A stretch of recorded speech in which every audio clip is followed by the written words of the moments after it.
হজ সংক্রান্ত বিষয় নিয়ে আলোচনা করতে গেলে প্রথমে আলোচনা করতে হয় বাইতুল্লাহর ইতিহাস নিয়ে। কারণ আমরা যে হজ ইবাদতটা পালন করি, ওই ইবাদতটা খানায়ে কাবা বাইতুল্লাহর সাথে সম্পৃক্ত, আল্লাহর ঘরের সাথে সম্পৃক্ত। এজন্য হজ সংক্রান্ত বিষয়ে আলোচনা করার আগে বাইতুল্লাহর আলোচনা করাটা দরকার, প্রয়োজনীয় মনে করি। এজন্য আসুন আমরা প্রথমে বাইতুল্লাহর ইতিহাস নিয়ে একটু আলোচনা করি, এরপরে আমরা হজ সংক্রান্ত বিষয় নিয়ে আলোচনা করব। তাহলে আলোচনাগুলো বুঝতে সহজ হবে, শুনতেও ভালো লাগবে, আর ইতিহাসটাও আমাদের জানা হলো, আল্লাহর ঘরের ইতিহাস।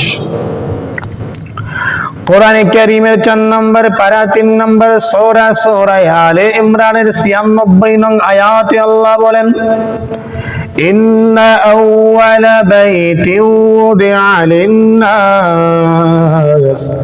লাল্লাযী বিবাক্কাতা মুবারাকান ওয়া হুদাল লিল-আলামিন। আল্লাহ তাআলা বলেন, নিশ্চয়ই মানুষের জন্য আমি সর্বপ্রথম ঘর বানিয়েছি মক্কা, মক্কাকে বানিয়েছি। মক্কার পূর্বে প্রাচীন নাম ছিল বাক্কা, বর্তমানে এটাকে বলা হয় মক্কা। আল্লাহ বলেন, নিশ্চয়ই আমি মানুষের জন্য সর্বপ্রথম যে ঘর বানাইছি সেই ঘরটা হলো বাইতুল্লাহ, আমার ঘর। এই ঘরটাকে আমি আল্লাহ বরকতময় করেছি, মোবারক করেছি মানুষের জন্য। মানুষের জীবনে এটাকে আমি আল্লাহ বরকতময় করে দিয়েছি। মানুষের দুনিয়ার জীবনে, আখিরাতের জীবনে এই বাইতুল্লাহ আমাদের জন্য বরকতময়। আল্লাহ বলেন, ওয়া হুদাল লিল-আলামিন।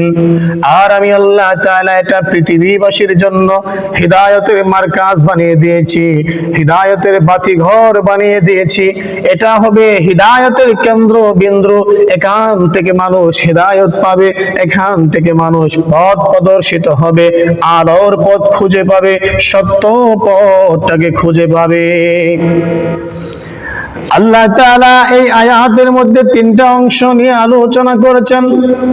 1 নম্বরে প্রথম অংশ হলো পৃথিবীর সর্বপ্রথম ঘর হলো আল্লাহ তাআলার ঘর বাইতুল্লাহ। 2 নম্বর অংশ হলো এই বাইতুল্লাহকে আল্লাহ তাআলা মোবারক করেছেন, বরকতময় করেছেন। 3 নম্বরের অংশ হলো এই ঘরকে আল্লাহ তাআলা হিদায়াতের মার্কাজ বানিয়ে দিয়েছেন। এখান থেকে পৃথিবীর মানুষ হিদায়াত পাবে, পথ খুঁজে পাবে, আল্লাহকে পাওয়ার পথ খুঁজে পাবে। আল্লাহ তাআলা মানব জাতির জন্য এই ঘরটাকে হিদায়াত বানিয়ে দিয়েছেন।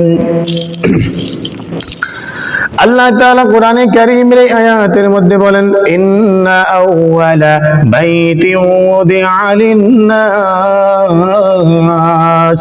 মানব জাতির জন্য সর্বপ্রথম ঘর হলো আমার ঘর বাইতুল্লাহ। আমার ভাইয়েরা, এই আয়াত থেকে আমরা বুঝতে পারলাম আল্লাহ তাআলা আমাদের জন্য খানায়ে কাবাকে সর্বপ্রথম ঘর বানিয়ে দিয়েছেন। এই মানব ইতিহাসের মধ্যে মানব জাতির জন্য সর্বপ্রথম ঘর হলো বাইতুল্লাহ, খানায়ে কাবা, আল্লাহর ঘর। আসুন এই আয়াতের 3টা অংশের প্রথম অংশ নিয়ে একটু আলোচনা করি। প্রথম অংশে আল্লাহ বলেছেন এই ঘরটা হলো পৃথিবীবাসীর জন্য প্রথম ঘর, মানুষদের জন্য সর্বপ্রথম ঘর। এখন আপনাদের মনে প্রশ্ন জাগতে পারে, এই যে বাইতুল্লাহ আল্লাহ তাআলার ঘর, মানুষের জন্য সর্বপ্রথম ঘর, তাহলে এই ঘরটা মানুষের জন্য ইবাদতের ক্ষেত্রে প্রথম নাকি বসবাসের জন্য প্রথম ছিল? স্বাভাবিক আমাদের মধ্যে প্রশ্ন জাগতে পারে যে আল্লাহ তো বলেছেন এই আয়াতের মধ্যে খানায়ে কাবা বাইতুল্লাহ এটা আল্লাহ তাআলা আমাদের জন্য প্রথম ঘর হিসেবে বানিয়েছেন, তাহলে এটা ইবাদতের জন্য প্রথম নাকি বসবাসের জন্য প্রথম ছিল? প্রশ্ন জাগতে পারে। মুফাসসিরিনে কেরামগণ বলেন, বাইতুল্লাহ আল্লাহ তাআলা প্রথম ঘর হিসেবে বানিয়েছেন, এটা বসবাসের জন্য প্রথম, ইবাদতের জন্য প্রথম ঘর। অর্থাৎ বসবাসের জন্য বাইতুল্লাহর আগে কখনো কোনো ঘর বানানো হয় নাই, ইবাদতের জন্য বাইতুল্লাহর আগে কোথাও কখনো ঘর বানানো হয় নাই। বাইতুল্লাহ আল্লাহর ঘর হলো প্রথম ঘর, যেটা বসবাসের জন্য প্রথম, ইবাদতের জন্য প্রথম। আল্লাহ তাআলা এই ঘরটাকে আমাদের জন্য প্রথম ঘর হিসেবে সৃষ্টি করেছেন। আসুন এই ঘরের আরেকটু ইতিহাস জানি। আল্লাহ কখন এই ঘরকে সৃষ্টি করেছেন? আদম আলাইহিস সালাতু ওয়াস সালামকে সৃষ্টি করার 2000 বছর আগে আল্লাহ তাআলা ফেরেশতাদের মাধ্যমে এই ঘরকে সৃষ্টি করেছিলেন। আদম আলাইহিস সালাতু ওয়াস সালামকে সৃষ্টির 2000 বছর আগে আদম আলাইহিস সালাতু ওয়াস সালামকে সৃষ্টি করা হয়েছে আজ থেকে 9500 বছর আগে। এটা নির্দিষ্ট কোনো সংখ্যা না, আনুমানিক। প্রত্যেক মুফাসসিরিনে কেরামগণ আনুমানিক ভাবে এই সংখ্যাটা উল্লেখ করেছেন, কম বেশি আরো আছে। অনেক মুহাদ্দিসিনে কেরাম অন্যান্য মত ব্যক্ত করেছেন, অনেক মুফাসসিরিনে কেরাম আরো অনেক মতামত ব্যক্ত করেছেন। তবে যেটা গ্রহণযোগ্য মত আমার কাছে মনে হয়েছে, আমি সেটাই আপনাদের সামনে উপস্থাপন করছি। আল্লাহ তাআলা আদম আলাইহিস সালাতু ওয়াস সালামকে আজ থেকে প্রায় 9500 বছর আগে সৃষ্টি করেছেন। সেই আদম আলাইহিস সালাতু ওয়াস সালামের 2000 বছর আগে বাইতুল্লাহকে সৃষ্টি করেছেন ফেরেশতাদের মাধ্যমে। তাহলে বাইতুল্লাহ সৃষ্টি হয়েছে আজ থেকে প্রায় 11500 বছর আগে। আজ থেকে প্রায় 11500 বছর আগে আল্লাহ বাইতুল্লাহ সৃষ্টি করেছেন ফেরেশতাদের মাধ্যমে। সেই বাইতুল্লাহ এখনো অক্ষুণ্ণ আছে, অক্ষত আছে। বাইতুল্লাহ এখনো বিন্দু পরিমাণ ক্ষয় হয় নাই, নষ্ট হয় নাই। মাঝে মধ্যে বিভিন্ন সময়ে বাইতুল্লাহকে মেরামত করা হয়েছে, পুনর্নির্মাণ করা হয়েছে। মাঝে মধ্যে বাইতুল্লাহকে মেরামত করা হয়েছে, পুনর্নির্মাণ করা হয়েছে, সংস্কার করা হয়েছে। কিন্তু আল্লাহ তাআলা 11500 বছর আগে যেই অবকাঠামোতে, যেই জায়গায় সৃষ্টি করেছিলেন, সেটা এখনো ওইখানেই আছে, ওই অবকাঠামোতেই আছে। স্থানের কোনো পরিবর্তন হয় নাই। আসুন আমরা আরো একটু ইতিহাস জানি। এই বাইতুল্লাহকে আল্লাহ তাআলা যুগে যুগে মেরামত করেছিলেন।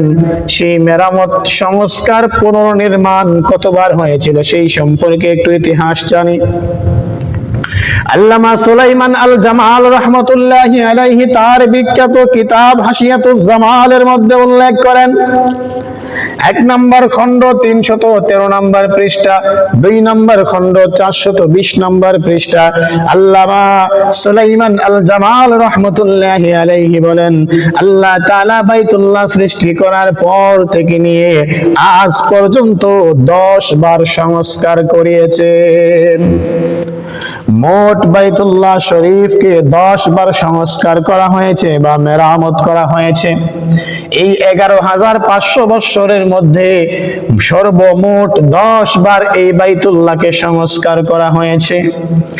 আমরা যখন কোন বিল্ডিং বানাই, পৃথিবীর যত বড় ইঞ্জিনিয়ার আনেন না কেন, 100 বছরের বেশি কোনো ইঞ্জিনিয়ার গ্যারান্টি দিতে পারে না।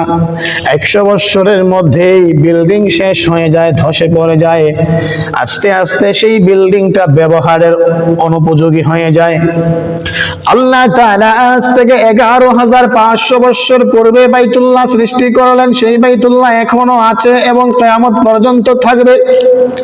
আল্লাহ তাআলার এটা বিশাল এক কুদরতের নিদর্শন, আল্লাহ তাআলার বিশাল এক ক্ষমতার নিদর্শন ছাড়া আর কিছুই হতে পারে না। আল্লামা সুলাইমান আল জামাল বলেন, বাইতুল্লাহ সৃষ্টি করার পর থেকে নিয়ে আজ পর্যন্ত মোট 10 বার সংস্কার করা হয়েছে। সর্বপ্রথম বাইতুল্লাহ ফেরেশতারা তৈরি করেছেন।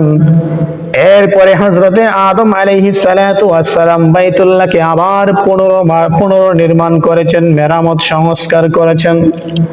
3 নম্বরে হযরতে শীশ আলাইহিস সালাতু ওয়াস সালাম বাইতুল্লাহকে মেরামত করেছেন, সংস্কার করেছেন। 4 নম্বরে হযরতে ইব্রাহিম এবং ইসমাঈল আলাইহিস সালাতু ওয়াস সালাম বাইতুল্লাহ মেরামত করেছেন, সংস্কার করেছেন। 5 নম্বরে আমালিক গোত্র বাইতুল্লাহকে মেরামত করেছেন। 6 নম্বরে জুরহুম গোত্র বাইতুল্লাহর মেরামত করেছে। 7 নম্বরে কুসাই বিন কিলাব বাইতুল্লাহকে মেরামত করেছে, সংস্কার করেছে। 8 নম্বরে কুরাইশ বংশ, মক্কার কুরাইশ বংশ রাসূলের বয়স বয়স যখন 35 বছর ছিল তখন মক্কার কুরাইশরা বাইতুল্লাহকে সংস্কার করেছে, মেরামত করেছে।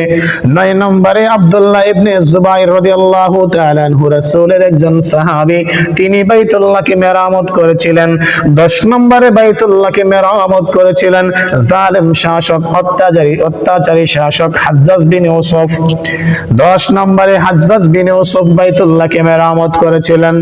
মোট বাইতুল্লাহ 10 বার সংস্কার করা হয়েছে, মেরামত করা হয়েছে, এটা বিশুদ্ধ মত।